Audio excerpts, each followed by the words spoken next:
Hi guys!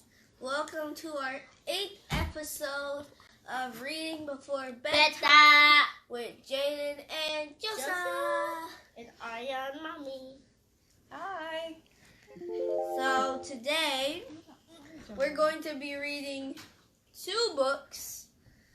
And first book, And to Think I Saw You on Mulberry Street, Dr. Seuss's very first book. Well, I said that Cat in the Hat was his very first book, but that was his very first book for the beginner's book. And then after we read And to Think I Saw You on Mulberry Street, we will be reading Did I Ever Tell You How Lucky You Are? By Dr. Seuss. And today is our last day of celebrating Dr. Seuss month. Oh, not ready for it to be over. Not us reading, just us reading Dr. Seuss for right now. And there's so many books. Can you see the back of this book? So many books he wrote. That's how many books. And I think there's like 3 books that's not on here. So at some point in time, yeah, we'll get through them. We only read 9 of them. But for right now, for tonight, we're going to be reading 2, as he said, because it's the 31st. And come tomorrow, we'll be reading another book that's not by Dr. Seuss. Alrighty, are we ready? Yeah. Yep. Are we going to be quiet? Yeah. No distractions? Yeah. Maybe. Fingers crossed, guys. Fingers crossed. Okay, so our first book is And to Think I Saw It on Mulberry Street by the one and only Dr. Seuss. I have a question. Okay, before we begin, what's your question? I don't know what he left on his... On Mulberry Street? Yeah. Well, we're about to find out, right?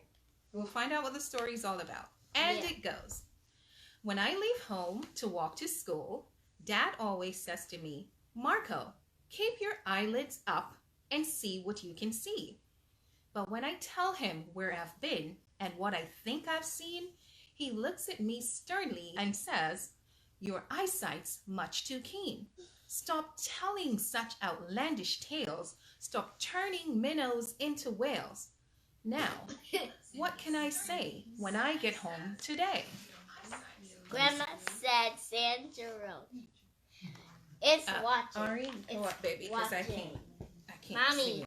It's watching.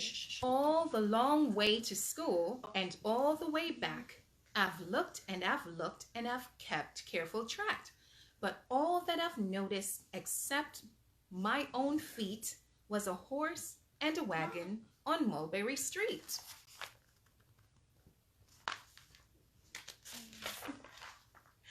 That's nothing to tell of. That won't do, of course. Just a broken down wagon that's drawn by a horse? That can't be my story. That's only a start. I'll say that a zebra was pulling that cart. And that is a story that no one can beat when I say that I saw it on Mulberry Street.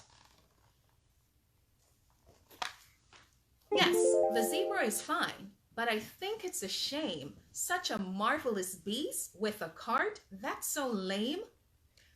The story would really be better to hear if the driver I saw were a charioteer. A gold and blue chariots, something to meet, rumbling like thunder down Mulberry Street. I can't see. Oh, I'm sorry, baby. I'm sorry. No, it won't do at all. A zebra's too small. A reindeer is better.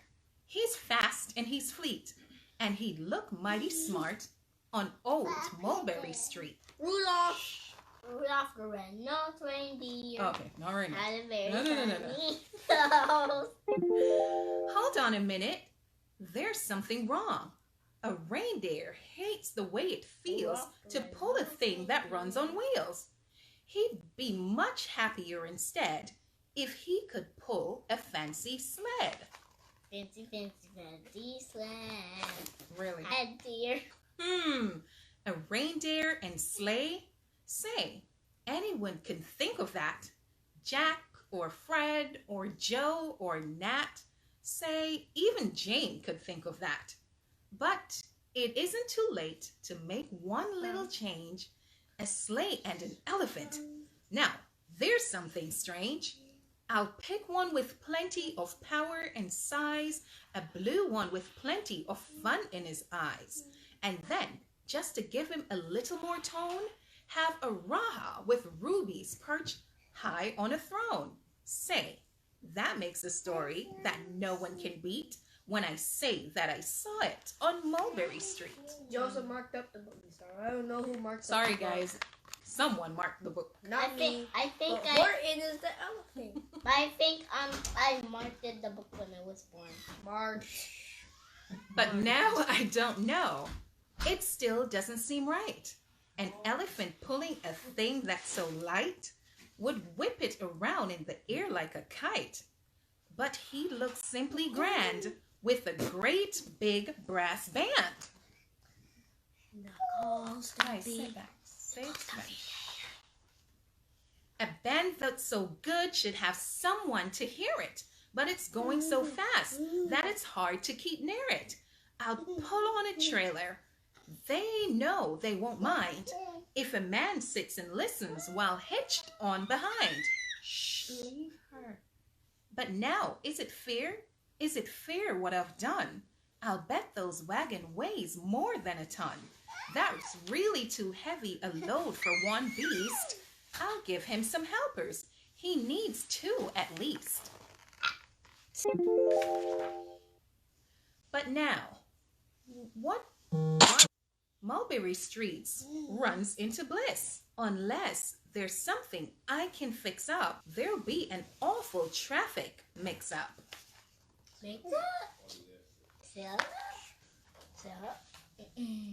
It takes police to do the trick, to guide them through where traffic's thick. It takes police to do the trick. They'll never crash now. They'll race at top speed with Sergeant Mulvaney himself in the lead. Sorry. Sit down. The mayor is there, and he think it is grand, and he raises his hat as they dash by the stand. The mayor is there, and the alderman too, all waving big banners of red, white, and blue. And that is a story that no one can beat when I say that I saw it on Mulberry Street. Sorry. With a roar of its motor, an airplane appears and dumps out confetti while everyone cheers. And that makes a story that's really not bad, but it still could be better. Suppose that I add something. A Chinese man who eats with sticks, a big magician doing tricks, a 10-foot beard that needs a comb. No time for more, I'm almost home. I swung round the corner and dashed through the gate. I ran up the stairs and I felt simply great. For I had a story that no one could beat, and to think that I saw it on Mulberry Street. But Dad said quite calmly, just draw up a stool and tell me the sights on the way home from school. There was so much to tell, I just couldn't begin. Dad looked at me sharply and pulled at his chin. He frowned at me sternly from there in his seat. Was there nothing to look at? No people to greet? Did nothing excite you or make your heart beat?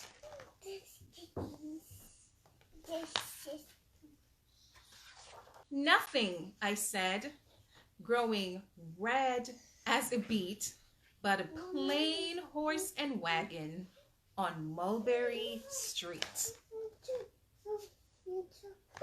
The end. So that's the end of, and to think that I saw it on Mulberry Street. So what do you guys think about that book? What was the story about? It was a book. I have a question. What? What's your question? My question is Reach out today. how far is Mulberry Street? What was the answer? Up the road. Mulberry Street is up the road. That's what your auntie said. I don't know. But pretty much the story is about a kid and he likes to tell tall tales. He makes up stories. It's really not the truth, but his dad is on to him. And normally he makes up all these elaborate stories to tell dad when he gets home. But dad knows that he's lying. Joseph, stop fidgeting. Dad knows that he's lying and called him on his lies. So he decided not to lie that day. Okay? Now, we're on to book number 2. Uno, dos. Did I ever tell you how lucky you are? I'm not lucky, I'm not. I'm not lucky. Hey. Okay, so when I was quite young and quite small for my size, I met an old man in the desert of Dries, and he sang me a song I will never forget, at least, well, I haven't forgotten it yet. Mommy, what's the person? I guess we'll see him on the next page. He sat in a terribly prickly place, but he sang with a sunny, sweet smile on his face. When you think things are bad, when you feel sore and blue, when you start to get mad, you should do what I do. Just tell yourself, ducky, you're really quite lucky. Some people are much, oh so ever so much, oh muchly much more unlucky than you. Forgive my attempt at singing. Be glad you don't work on the Bungalow Bung Bridge that they're building across Boober Bay at Bum Ridge. It's a troublesome world. All the people who are in it are troubled with troubles almost every minute. You ought to be thankful a whole heaping lot for the places and people you're lucky you're not. I need you guys to listen to this story because this one does have a deep meaning. Just suppose, for example, you lived at Gazette and got caught in the traffic on Zate Highway 8. Oh, that's a whole lot of... Highway 8. Oh, just went on like go there. Or suppose, just for instance, you lived in Gazette with your bedroom up here and your bathroom down there. As you see the houses? Suppose, just suppose you were poor Herbie Hart who has taken his thumb deambulator apart. He never will get it together, I'm sure. He never will know if the git or the gore fits into the shruck or the snucks or the snore. Yes, Ducky, you're lucky. You're not Herbie Hart who has taken his thumb deambulator apart. No. If they work you too hard, think of poor Ali Sard. He has to mow grass in his uncle's backyard. It is quick growing grass and it grows as he mows it. The faster he mows it, the faster he grows it. And all the stingy old uncle will pay for his shoving that mower around in that hay is a piffless pay of 2 ducats a day, and Ali can't live on such piffless pay. So what? So he has to paint flagpoles on Sundays in Grooves. How lucky you are you don't live in his shoes. this book is This book is making you sleepy. The sleep Good. book should have made you sleepy. And poor Mr. Biggs. Every morning at 6, poor Mr. Biz has his boyfriend to fix. It doesn't seem fair. It just doesn't seem right. But his boyfriend just seems to go schlump every night. It slumps in a heap, sadly needing repairs, big fixtures. It's due to the local night ear. It takes him all day to unslump it, and then the night ear comes back and it slumps it again. So don't you feel blue? Don't get down in the dumps. You're lucky you don't have a orphan that slumps. Aria, you're going to fall. Leave her, let her get up on her own. And while we're at it, consider the slots. The crumpled, horn, web-footed, green-bearded slots, whose tail is entailed with unsolvable knots. If he isn't muchly more worse off than you, I'll eat my umbrella. That's just what I'll do. And you're lucky indeed. You don't ride a camel. To ride on a camel, you sit on a wammel. A wammel, you know, is a sort of a saddle held on by a button that's known as a faddle. And boy, if your old wammel faddle gets loose, I'm telling you, ducky, you're gone like a goose. And poor Mr. Potter, T-crosser, I-daughter. He has to cross T's and he has to dot I's in an I&T factory out in Venice. What are you two doing? Oh, the jobs people work at out west near Haw Hotch. There's a Haw Hotcher bee watcher. His job is to watch, is to keep both eyes on a lazy town bee. A bee that is watched will work harder, you see.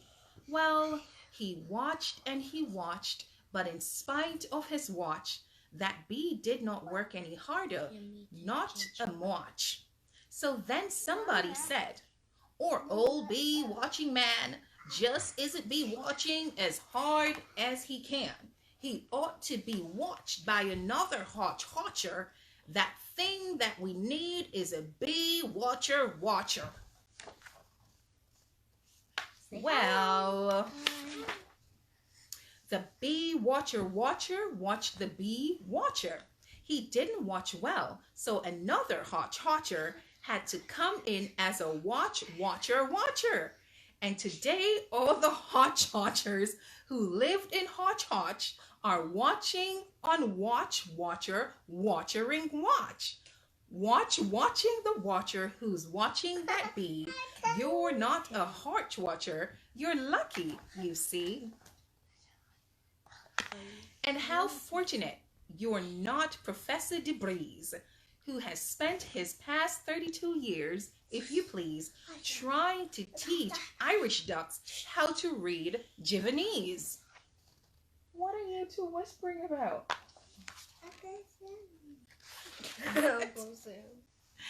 And think of the poor puffing Pooglehorn players who have to parade down the Pooglehorn stairs every morning to wake up the Prince of Pooh-Bulkin. It's awful how often their poogles get broken.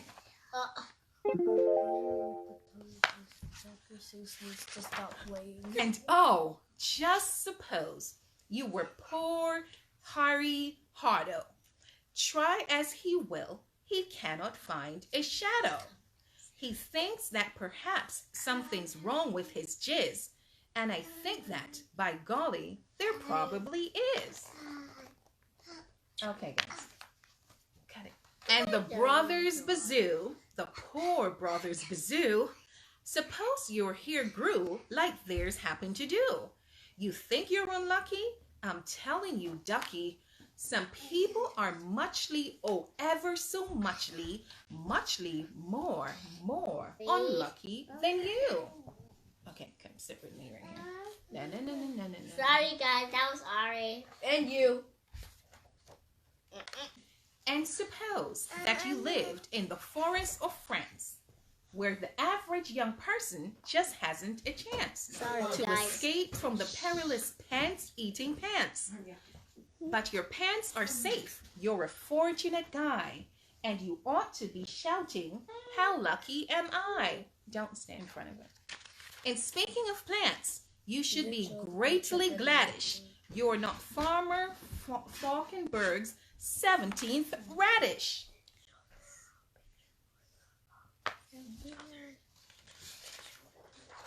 Oh. Oh, the pants-eating plants. The pants-eating plants. Pants-eating plants. And you're so lucky you're not Gucky Gown, who lives by himself 90 miles out of town in the ruins of Ronk. Ronk is rather run down. I'm not liking this book. I'm not.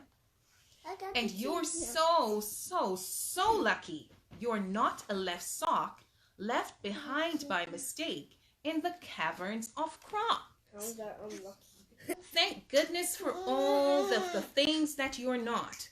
Thank goodness you're not something someone forgot and left all alone in some punkerish place like a rusty tin coat hanger hanging in space.